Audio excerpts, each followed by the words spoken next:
Salut à tous et à toutes, ravi de vous retrouver pour cet autre numéro de Sharon Stadium. Et comme vous le savez, on connaît désormais les 8 équipes qui vont s'affronter pour cette autre phase de la Coupe d'Afrique qui se joue en terre marocaine. Et comme vous le savez, durant ces 16e de finale, on a vu du très beau spectacle avec des équipes qui étaient prêtes techniquement, avec des équipes qui étaient prêtes physiquement. Il y avait beaucoup d'athlétisme et surtout des matchs avec beaucoup de suspense. Certaines équipes se sont qualifiées à la séquence de tirs au but, l'épreuve fatidique. D'autres se sont qualifiés en battant simplement leur adversaire sur un score fleuve ou encore même d'autres à la dernière minute ont inscrit un but qui est venu délivrer ainsi tout un pays ou encore tout un peuple.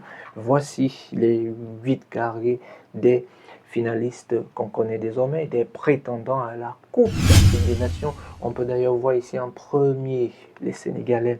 Oui, le Sénégal qui s'est qualifié, comme vous le savez, tout à côté, vous avez le Mali qui également s'est qualifié à la séance de tir au but et le pays organisateur, le Maroc. Allez, tenez, je vais me tenir de ce côté. Et bien évidemment, le Cameroun avec ce visage qui désormais va rester dans le mémoire. Carlos Baleba a été incroyable, performance de haut vol, gros volume de jeu. D'ailleurs, il a été fait homme du match. Tout à côté, vous avez également l'Égypte et plus bas les Super Eagles, l'Algérie et la Côte d'Ivoire. Et parlons de la Côte d'Ivoire, lui également, il a été fait homme du match une fois de plus.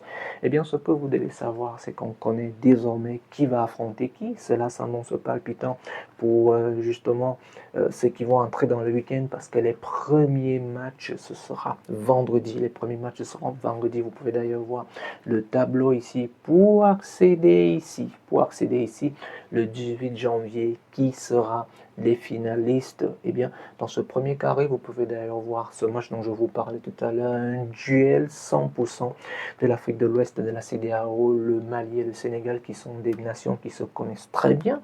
Elles vont s'affronter et plus bas, vous vous souvenez encore lorsque le Cameroun abritait sa coupe, son édition, lorsque nous avons organisé l'édition ici au Cameroun, il y avait ce match tant attendu qui s'était joué du côté de Japoma, voilà que j'y arrive, excusez-moi, du côté de Japoma, l'Égypte et la Côte d'Ivoire, lorsqu'on sait que si l'on s'en tient aux propos de l'homme du match, Ahmed Diallo, qui disait alors que l'Égypte est la bête noire de la Côte d'Ivoire, est-ce que ce sera encore le cas?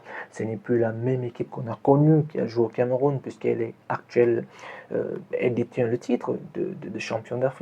Elles ont d'ailleurs eu à le démontrer justement avec ce score fleuve face au Burkina Faso. Les éléphants de la Côte d'Ivoire vont affronter l'Égypte de Mohamed Salah. Ça s'annonce palpitant, ça s'annonce un duel également de Premier League entre deux stars. Le jeune Mohamed Diallo qui va affronter Mohamed Salah de Liverpool. C'est un peu quelque chose qu'on a habitué à voir pour ceux qui suivent la Premier League lorsque Manchester United croise Liverpool. Et bien tout à côté, je vais me tourner là, tout à côté vous avez également l'Algérie, oui, l'Algérie qui va affronter les Super Eagles de Ho Chi Minh qui ont été incroyables jusqu'ici, parcours vraiment sans faute. L'Algérie qui va justement affronter ces Super Eagles, vous savez, malgré cet incident, on peut dire ainsi, cet incident parce qu'après avoir interviewé Lookman, il a fait comprendre que ce sont des frères entre lui et Ho Chi Minh, c'est juste qu'il y a eu une mésentente au niveau du terrain. On espère que ça va se poursuivre, que Ho Chi Minh va rester et que l'accréditation dont on nous a fait parler, qu'il a balancé en coulisses, n'est d'autre que des sauts d'humeur qui peuvent passer. C'est aussi ça quand on est leader, on va aller un peu plus loin. Et plus à côté, le match tant attendu entre le pays organisateur, le Maroc, va croiser le fer avec le Cameroun. Un duel de fauves, les lions indomptables du Cameroun et les lions de l'Atlas. Lorsqu'on se rappelle que lors de la CAN 1988, la belle épopée qui avait connu la participation de Roger Mila, le Cameroun, je vais employer l'expression de l'ambassade itinérant ici, Roger Mila, l'un des meilleurs en Afrique, le Cameroun avait terrassé le Maroc alors que le Maroc organisait sa propre CAN, c'était en 1988 sur un score de 3 buts à 0. Est-ce que cela va se répéter encore pour les poulains de Pago, menés par le leader technique donc Brian Bemo? Est-ce que cela va se répéter? Question mark.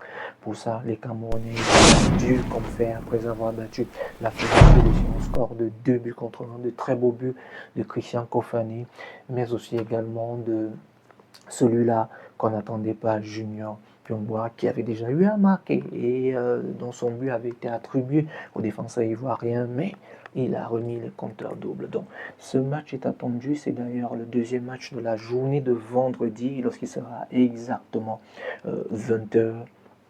Cameroun-Maroc. C'est une rencontre qui promet d'être palpitante. Ça va se jouer au complexe sportif du Prince Moual Abdallah, c'est à Rabat.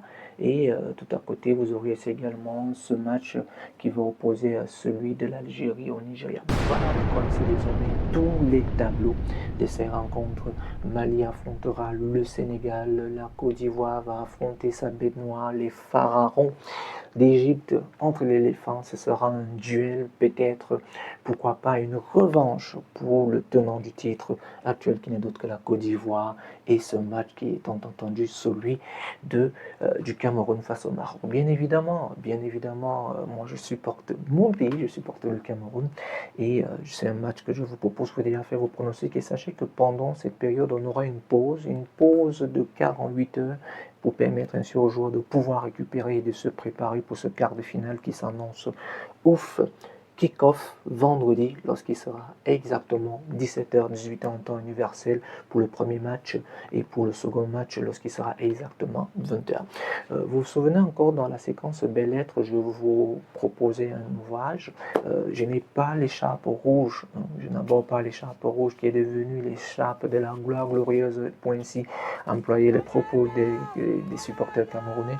Mais j'ai plutôt lieu place de cette écharpe. Je vous recommande encore ce livre de Samuel Eto'o pour mieux comprendre justement la belle épopée, le parcours du président de la Fédération camerounaise de football. Il est intitulé Samuel Eto'o, une vision, un espoir de J.K. Apicon-Chupé, une préface du confrère Aimé Mathurin Moussi. C'est un très bel ouvrage que je vous recommande avec de très belles photos et certainement peut-être vous pourrez trouver des photos avec des écharpes rouges aussi, qui sait. Voilà, vous connaissez déjà la formule, abonnez-vous sur nos différentes plateformes WKPG Venancom, KPG Radio Live pour ne rien manquer de l'actualité culturelle et info entertainment. Je serai ravi de vous retrouver pour un autre numéro de Show Around the Stadium. En attendant, qu'est-ce qu'on peut dire aux Lions indomptables du Cameroun? Rugissez, allez plus loin, victoire. Allez, on se dit à très vite. Salut.